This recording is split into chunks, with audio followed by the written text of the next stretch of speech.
Start.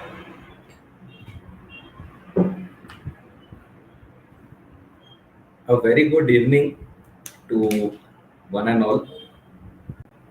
Uh, this wonderful evening, we are here. The, my name is Lokik Dhawan. I am a senior consultant associated with Faber Infinite Consulting. And on behalf of Faber, I am here to speak on a topic of inventory management. I know this is a topic which is very close to your heart, and every person working in this industry or any of the sectors, if you talk about any of the industrial sectors, this topic is very close to each and everybody's heart. Why? Because day in and day out we manage all the types of inventories there are. So let us understand some concepts of inventory management, not that in detail, but yes, at least we'll cover some basics. So to start with, let us understand what Faber is, right? Faber Infinite Consulting offers clients its transformational framework under 4 domains, right? The first one is operational excellence, under which we offer tools like equipment management, Lean Six Sigma, business process re-engineering, sustenance management, flow management, operational excellence foundation, and so on. Under strategic excellence, we offer some tools like lighthouse exercise, blue ocean creation, then vision and brand exercises, lean and green, sales growth framework, skill development, product innovation, and also customer focus improvement. Now let us talk about what we provide under design excellence. Under design excellence, we provide a tool is called as lean facility design. This is used by clients who are keen on setting a new facility, a new industry. So we help clients build a new facility as well. Then value engineering, some process innovation tools, and so on. Under people excellence, last but not the least, which is a pillar which drives the wheel, which is made by the remaining 3 domains. Under people excellence, we provide performance management system, organizational design, then job profiling, psychometric analysis, and behavioral trainings. And all these things help us to achieve our goal. Now, Faber Infinite Consulting is supporting organizations by profit maximization, or accelerated revenue growth, and obviously sustainable cost optimization to go with it. It is basically into management consulting and a training organization in the domains of business excellence and change management. We feel proud to express that we have hands-on experience of organizational transformation in more than 40 sectors. We have served 200 plus clients, and in these 200 plus clients we have successfully executed more than 10,000 projects, and not in just one country but in more than 8 countries in Asia as well as Africa, right? Though we have just 3 offices in India, in Ahmedabad, Pune, and Baroda, but our business is flourished in India, Asia Pacific as we call it, Middle East, as well as African continent. So we are predominantly helping clients in these 3 continents, and a couple of clients in US as well.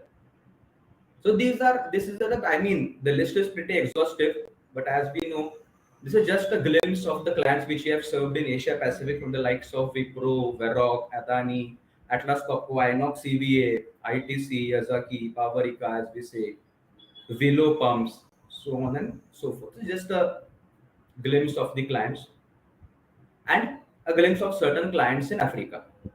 Now you will see that these clients not only belong to just one industrial sector. It might be pharma, it might be agro, it might be heavy metal industries, it might be automobile sector, it might be laminate sector. So we feel proud that we are present in any of the sector. You just name the sector and we are there. Okay. Now let us start with our today's topic of inventory management. Right. So as consultants, we speak a language of lean. Right. We feel proud that we think from the lean perspective. So lean is all about reducing 8 wastes, that we call it. Wherever we go, we just find out, identify and analyze these 8 wastes, and try to reduce it so that the profitability of the clients will increase. So 8 ways of lean are nothing but, I mean, the acronym for this 8 ways goes as DOW and TIME. So this is the easiest way to remember these 8 ways, right? Downtime. And as we all know, in all the industrial sectors, downtime is not at all desired, as these 8 ways are not desired under lean methodology, right? So D stands for defects, O stands for overproduction, W stands for waiting, N stands for non-utilized human potential, T stands for transportation, I stands for inventory. Now inventory can be excess inventory as well as shortage of inventory. M stands for motion or unnecessary motion, as we can say, and E stands for excess processing. So as we can see, our today's topic is important. Why? Because it is one of the ways of lean manufacturing, right? So before going to inventory management, let us first understand what inventory means. Right? So inventory represents all the goods that we store in our facility, whether it is for sale or whether it is for our own use. So it involves everything that comes under raw material or work in progress inventory, or we have produced something and we are keeping it for sale, like in the finished goods section, and some spares and consumables which are intended to be used up relatively quickly. And this can also include some spare parts which are used for maintenance of the machines as well, right? Or some regular consumables which we need day in and day out. So inventory as a topic includes all the things, right, from RM to FG, everything, right? Now, what can be the problems related to inventory? Right. So as we spoke, there can be two problems. Excess inventory is also a problem, and when we carry a inventory shortage, that is also a problem, right? So we need to balance it.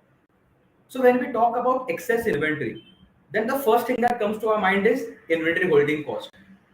And none of the organizations today, they have enough capital so that they are using their own capital to build that inventory. Obviously, they are taking loans, and 11 to 15% per annum is the interest cost on working capital, as we know. So higher the inventory, higher the interest that we pay, and the bottom line gets reduced subsequently. Then the storage cost, higher the inventory, will be needing higher storages. Then the transportation costs also go with it.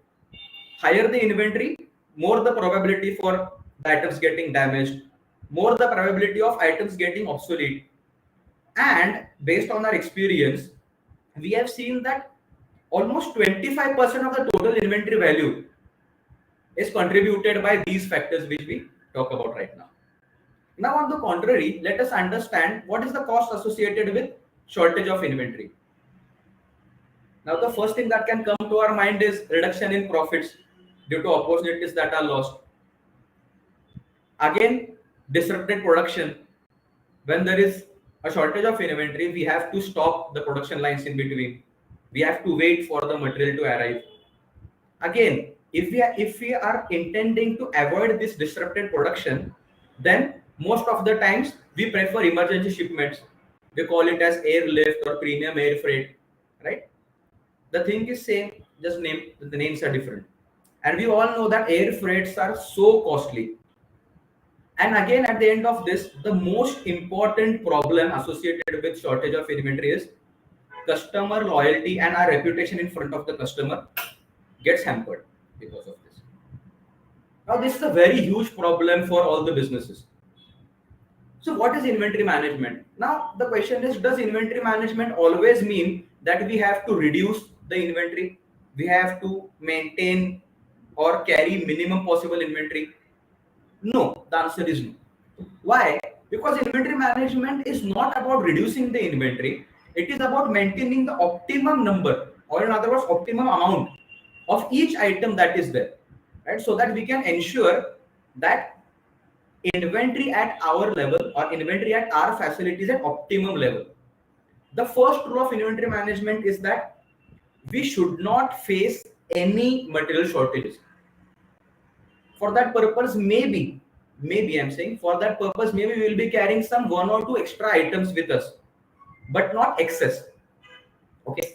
So inventory management is nothing but the process of ordering, then storing, then using it, and then selling it to our customer. So at every stage, inventory management gets involved. Now, inventory management starts with understanding of certain concepts, like understanding of the supplier conditions, then what is the requirement of the product at our end, also at the customer's end, what are the lead times, and understanding of all these things help us manage inventory at an optimal cost. Now, inventory management can also be called as inventory control.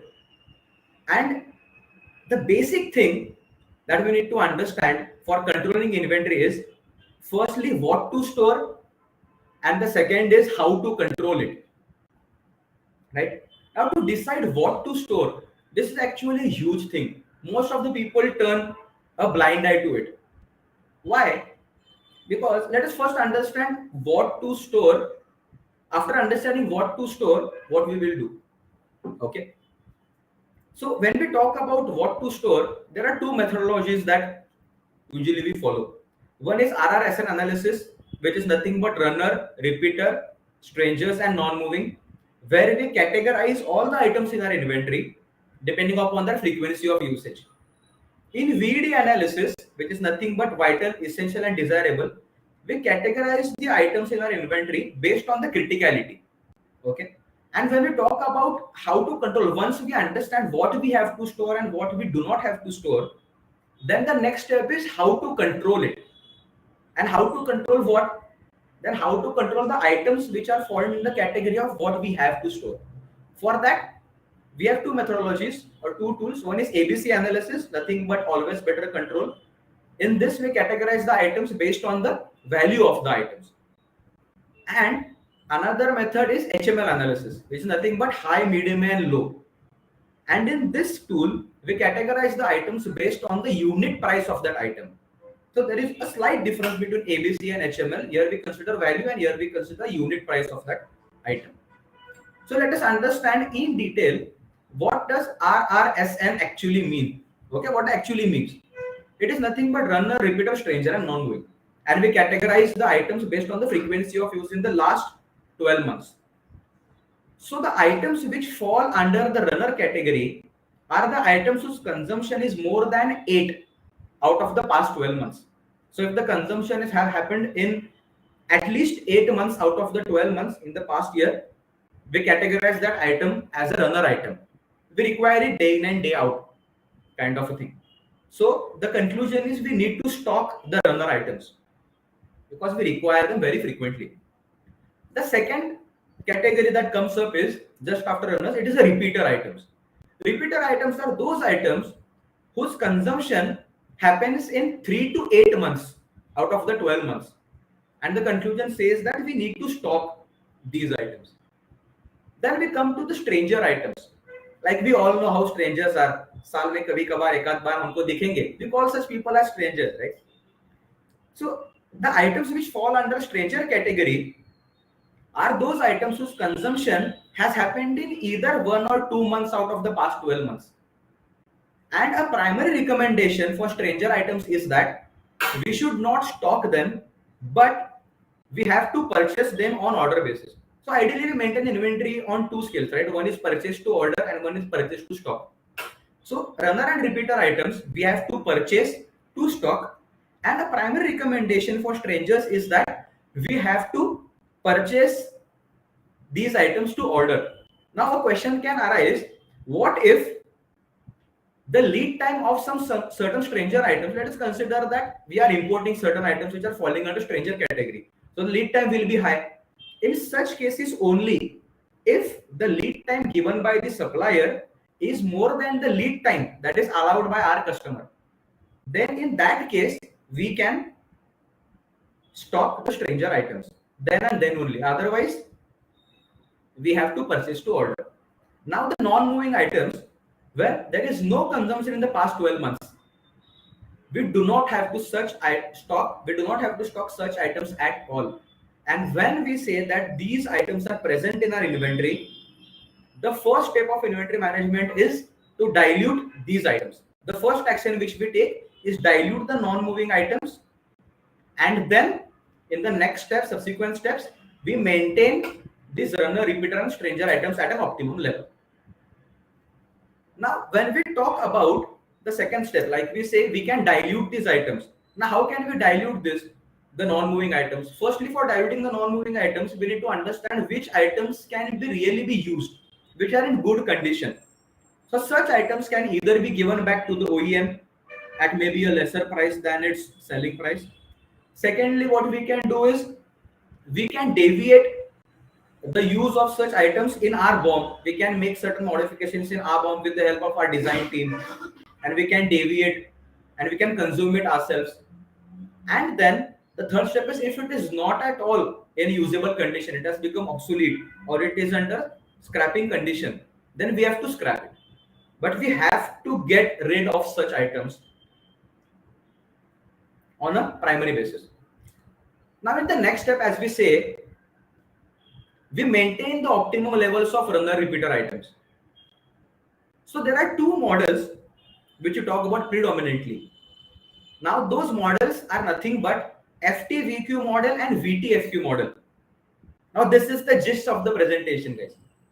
So how do we decide that if, for example, just imagine a scenario in which almost if we are managing an inventory of 250 crores, if you are working with the client and we are managing an inventory of 250 crores and there are more than 10,000 items in their inventory. For some items we have to use FTVQ model, for some items we'll have to use VTFQ model. So in this case, the deciding factors are just the time and quantity. Just don't mind, but as a material planner in our various industrial sectors, what we do, according to me, we just do two things, right? We decide when to replenish our inventory, and the second thing which we do is how much to replenish the inventory. But I completely understand that to decide these two or to answer these two questions, we have a lot of tasks which go along with it. But basically, we just do two things: when to replenish and how much to replenish. That is the basic role and responsibility of a buyer, or we can say a material planner in any kind of an industry, right? So based on these two things, we decide either of the two models, FTVQ and VTFQ. So FTVQ, nothing but fixed time variable quantity model, that is fixed time and variable quantity model, runs on the concept of maximum inventory. Now maximum inventory is decided by the sum of three factors: buffer stock, safety stock and pitch time consumption. Buffer stock is nothing but the stock which we maintain to cope up with variation in the demand. Now again, demand considers some factors from the customer side, right? It is a customer driven thing. Now we maintain a certain amount of safety stock as well. Now safety stock is the stock which we maintain to cope up with some supply delays or all the things which are related to the supplier, whether it is transit delays or supplier doesn't supply on time, whatever. So we analyze certain things and we keep a safety stock. And then above that, we keep a pitch time consumption, right? So if what do we mean by pitch time? Pitch time is nothing but time between two replenishments. For an example, if a supplier is providing or supplying material once a month, then our pitch time consumption or pitch time is 1 month. If you are getting a shipment from the supplier every week, then pitch time can be 1 week. Now, like some suppliers or some companies like Toyota, right? They work on the concept of just in time. Whenever they are requiring any material, they receive a material every day. So in that case, pitch time is 1 month, or even pitch time can be 1 hour as well. Just at the time of use, we receive a material. Now, another model, VTFQ model, it runs on the concept of reorder level. So VTFQ stands for, again, variable time and fixed quantity. Very easy.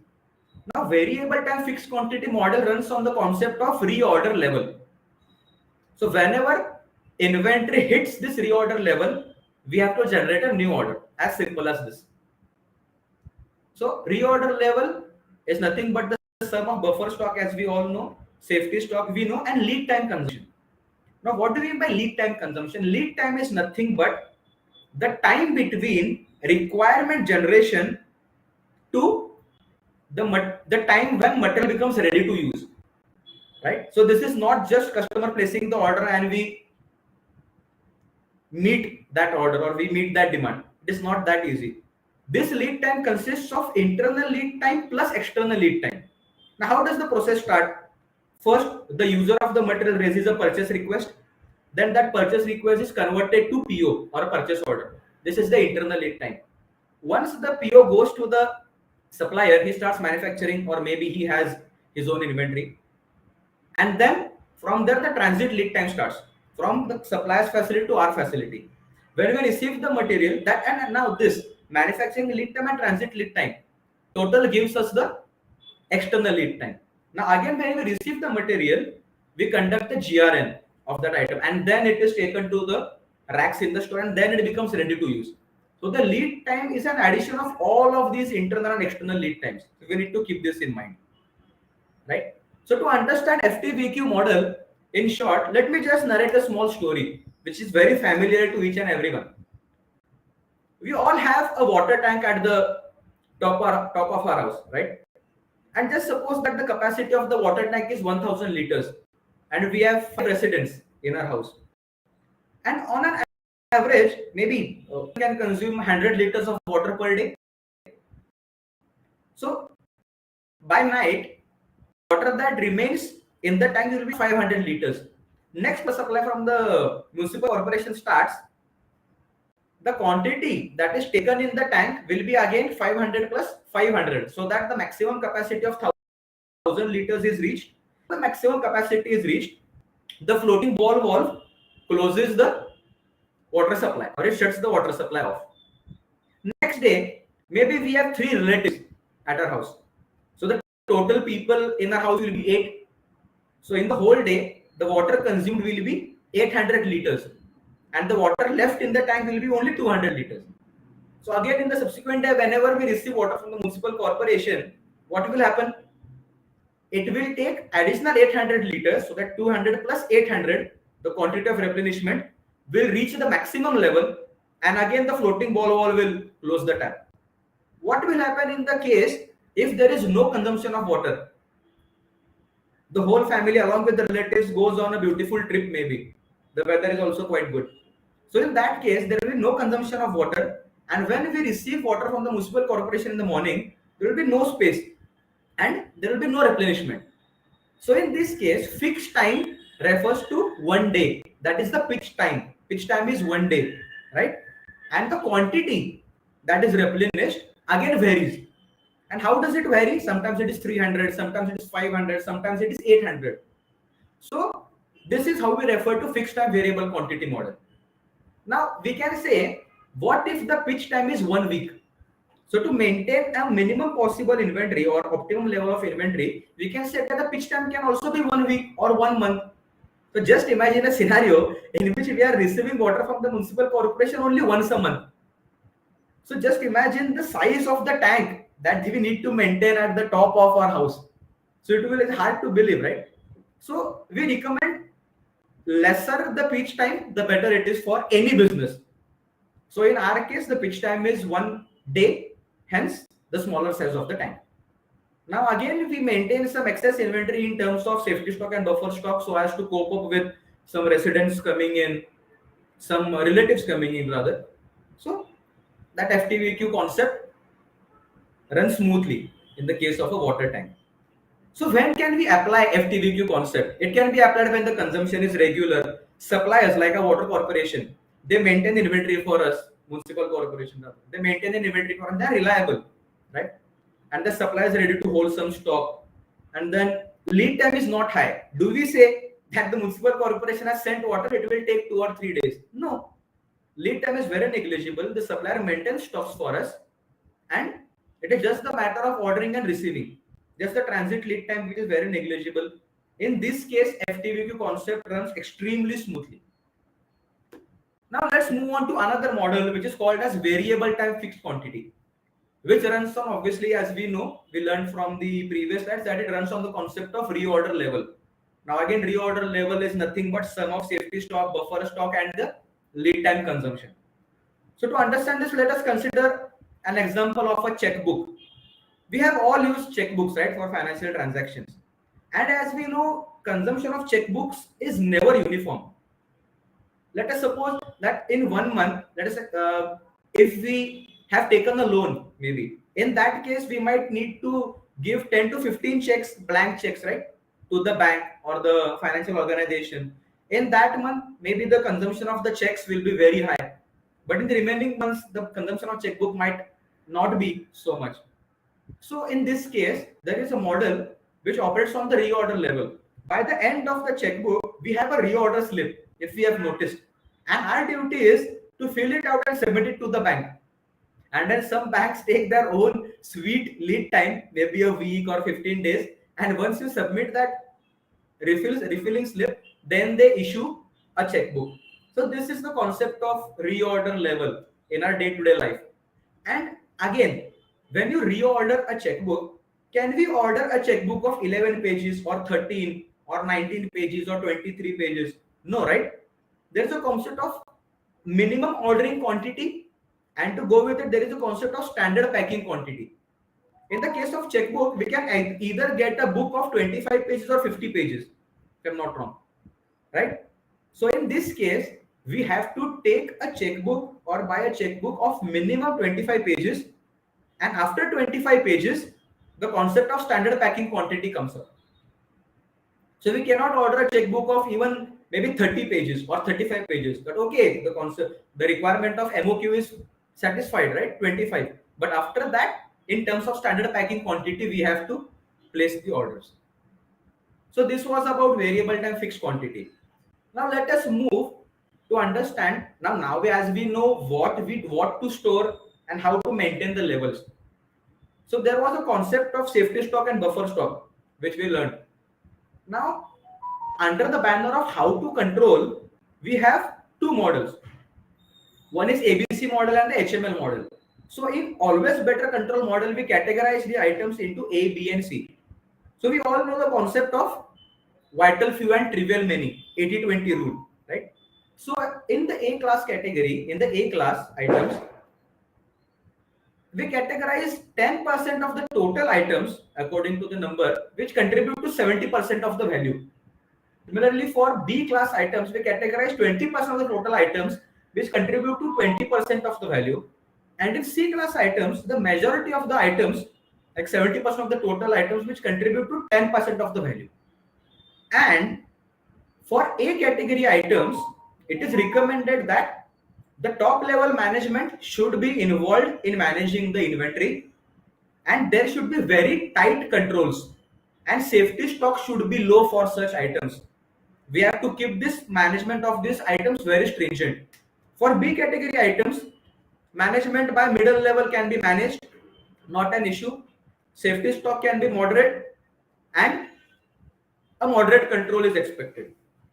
For C category items, management can be done at storekeeper level, and we can keep safety stocks high. Because for C category items, we cannot afford to invert the items based on the air freight or premium air freight. And because very small value item, low value items, so we can maintain some higher safety stocks. Now HML, high, medium, low items, for which we categorize on the basis of unit price, right? So it is similar to ABC items, and just the difference is that in HML we consider the unit price of the item. And what is the use of HML analysis? So it helps to access the security requirement and also the type of storage, because for high priced items we need to maintain high security, a better type of storage, and the frequency of stocking is also analyzed, because the higher the price of the item, higher should be the frequency of ordering.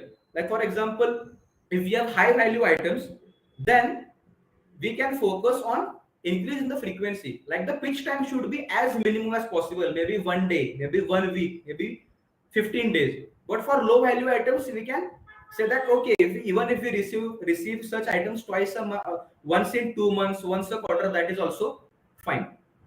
So just to conclude, how do we implement inventory management? So to conclude all these slides, we collect the data and categorize them, categorize the items into runner, repeater, stranger, and non-moving. Then first and foremost action is dilution of non-moving items. Then we move on to decide or define the inventory levels. In FTVQ model, we calculate the maximum inventory level. In VTFQ model, we calculate the reorder level, so on and so forth. And then the fourth step is manifestation of the inventory model. FTVQ model is operated based on the pitch times, or the time between two replenishments, time between two orderings. And BTFQ model is manifested in the terms of whenever the inventory hits the reorder level, we have to place an order. So this was it, guys, from my side. I hope it was useful. Now I just open the platform for any questions. If anybody has any doubts, you can please feel free to ask.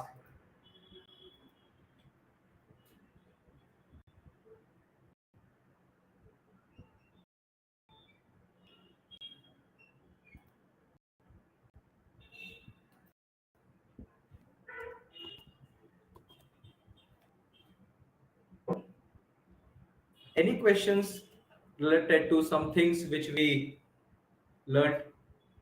I agree that some things will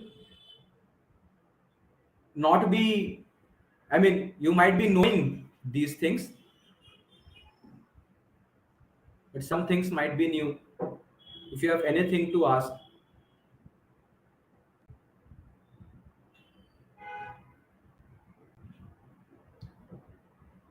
Any doubts?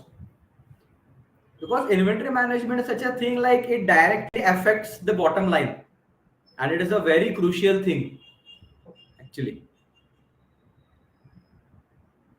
We often face certain issues, like in case of FTVQ model. So whenever the inventory hits the reorder level, should we implement it, or should we place a new purchase order every time the inventory hits the reorder level? So yes, these are certain requirements. So based on that, we can decide which model we need to manifest.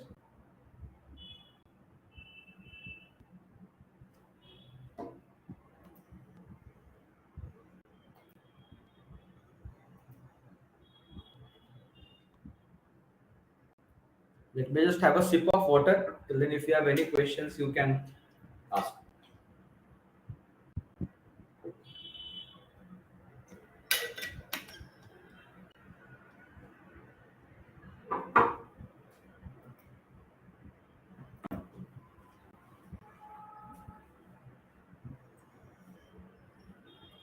Okay, I see a question in the chat box. It says, which model should we prefer, FTVQ or VTFQ? Okay, how to decide? Okay. So basically, as consultants, we recommend we should manifest FTVQ model. We should set a priority. We should set a priority on implementing FTVQ model. But there are certain pre-requirements of FTVQ model. Like, the supplier should be reliable. He should maintain stocks for us. But that is very useful for us. It is, in one way, it is profitable for our organization. Now, the basic difference between FTVQ and VTFQ model is, consider a part for which the lead time is 2 months. Okay. Now, in the case of VTFQ model, what will you have to do?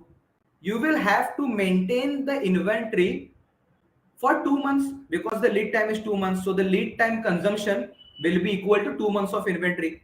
In addition to that, some buffer stock and some safety stock. So tentatively, you will have to carry an inventory of 3 months, which is not at all desirable. But for this item, what we can do is, we can plan in such a way that we receive the inwarding of such item every week. We can plan in such a way that we receive the inventory, or we receive the shipment every week. So this will enable us to maintain an inventory equal to the pitch time, that is 1 week, plus some safety stock and buffer stock. So this will help us to reduce the inventory drastically from 3 months to maybe 2 or 3 weeks. And that too including buffer stock and safety stock also. So we recommend that we should always try and implement FTVQ model on priority basis.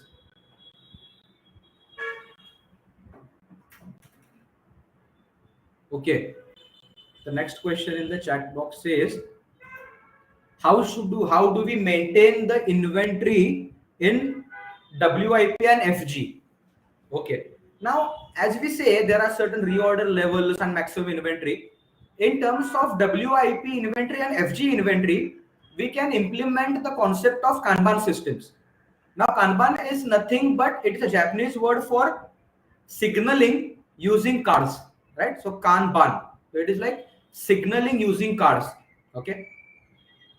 The basic thing of Kanban is that there are two types of Kanbans: production Kanban and withdrawal Kanban. So let us consider an example. In an FG store, we are implementing 10 items and we will produce only when there is a necessity in the FG store. That is, customer pulls any order from us. So what will happen is, if customer pulls 5 items from the FG store, there will be 5 Kanban cards that are generated in the FG store. This will be a production Kanban for the upstream process. This production Kanban will trigger the manufacturing of 5 items in this upstream process. So for the last process, I mean before FG, it has to produce something. So for production, he needs to withdraw certain items from his upstream process. So it will generate a withdrawal Kanban to its upstream process, and subsequently it will go on becoming a cycle of production Kanbans and withdrawal Kanbans. So this is how we can maintain the WIP levels as well as inventory in the FG store.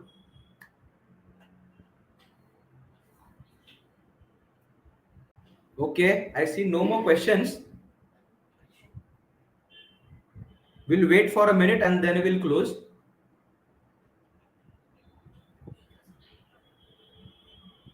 We'll wait for a minute.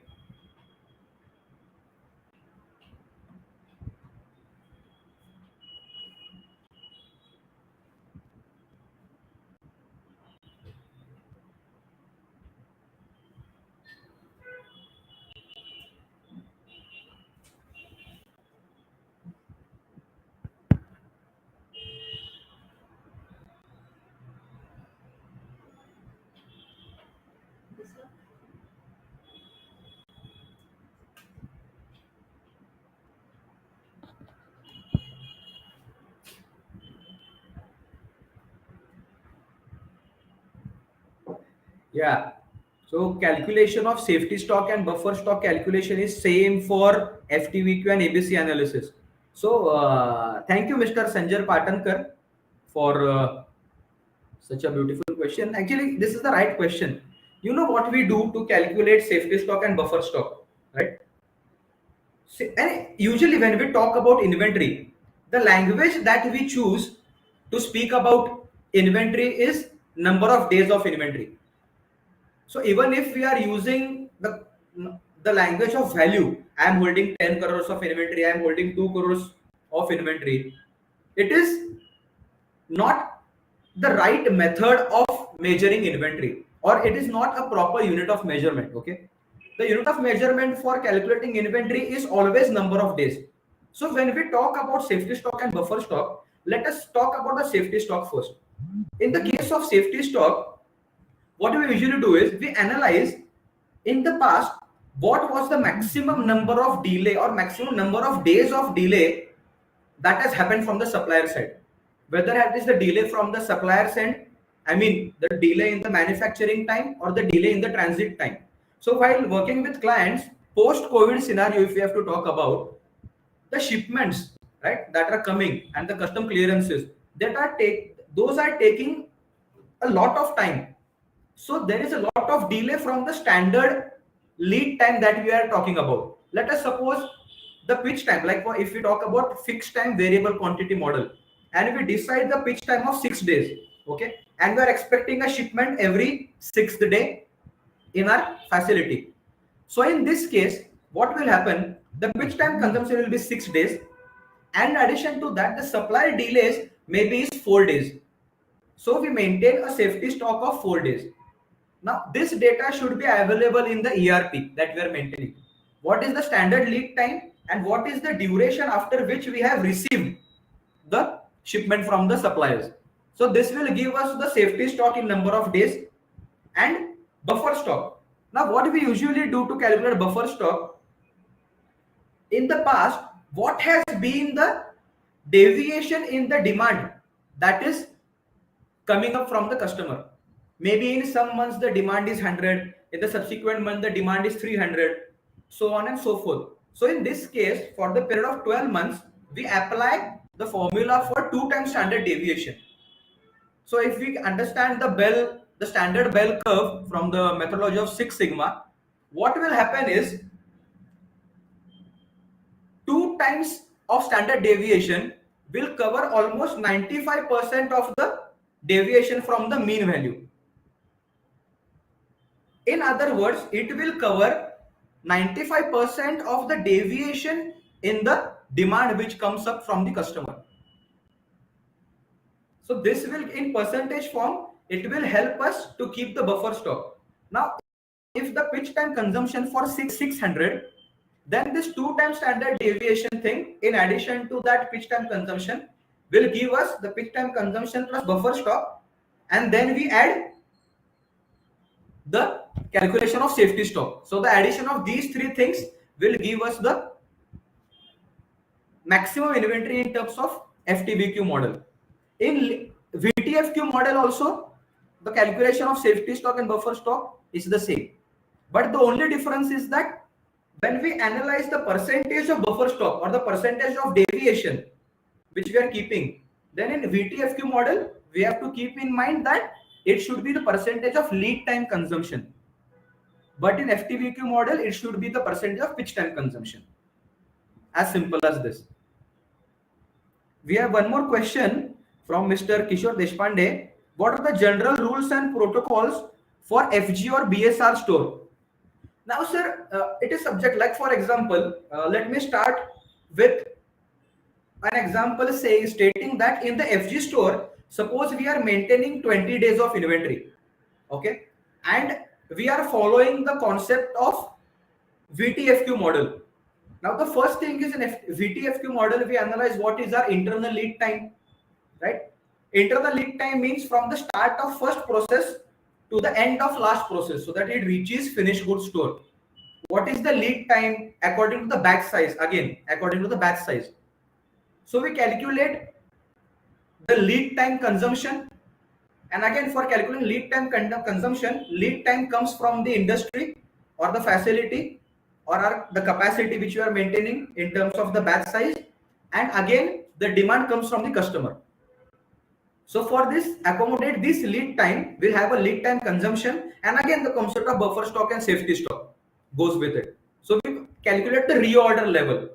Now, whenever the inventory hits the reorder level, for whether it is FG store or a BSR as we call it, anyhow, then the order will get triggered or a Kanban card will go to its upstream process, and then it will, like we learned about the concept of production Kanban and withdrawal Kanban. So this will happen in tandem and the cycle will go on repeating. So these rules and standards come from these 2 models only. Now another rule that can come up in FTVQ model is that we calculate the pitch time. Like if we decide the pitch time is every day, we understand and calculate the inventory in the FG store every day. So how much quantity is less than the maximum inventory? Like for example, maximum inventory is 1000 number of items. And today morning, when I check the stock physically or in the ERP, if the stock is 900, then the difference between maximum inventory and the current stock is 100. So for today, my production order will be of 100 items. As simple as this. So this is how the rules and protocols go for both the models in FG and BSR store. I hope I was able to answer your question, Mr. Kishore Deshpande.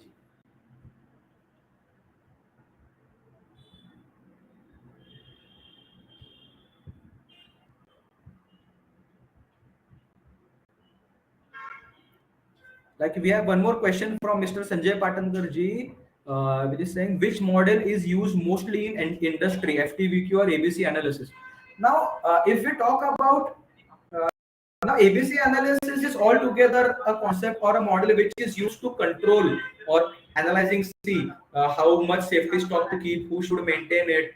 So that is the model used for that. But if you talk about FTVQ and VTFQ only, then to answer our question, Sanjay ji, it is like VTFQ model is relatively easy to operate upon. It does not include much headache for the material planner, neither a headache for the supplier, because now the supplier has to meet our pitch time of 1 week or 3 days or 15 days, whatever it is. He should not create any delays in that. So it is very hard to stick to such plans. So we need to work on the supplier reliability also when we opt VTFQ model. But though it is a bit difficult or little bit difficult as compared to VTFQ model, it is very beneficial when we talk about the benefits that both of the models give, VTFQ model or VTFQ model.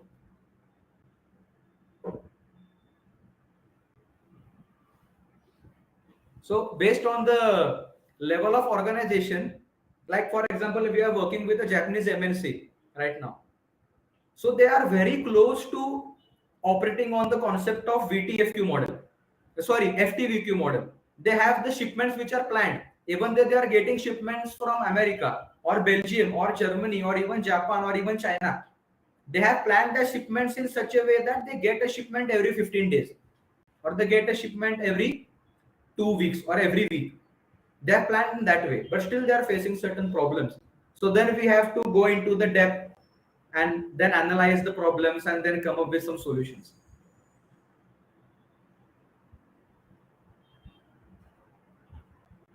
But small organizations who do not have enough skill level, they usually prefer working on VTFQ model.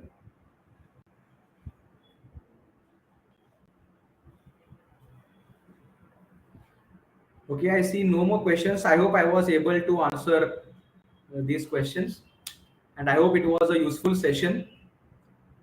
We are already overdue. We are already consumed a lot of time. It was actually planned for half an hour, 35 minutes, but we have consumed a lot of time.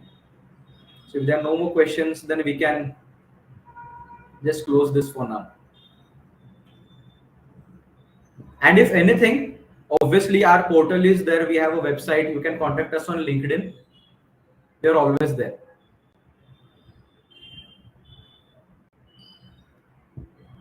Okay then. Thank you for your time. I hope it was a useful session. Take care. Bye.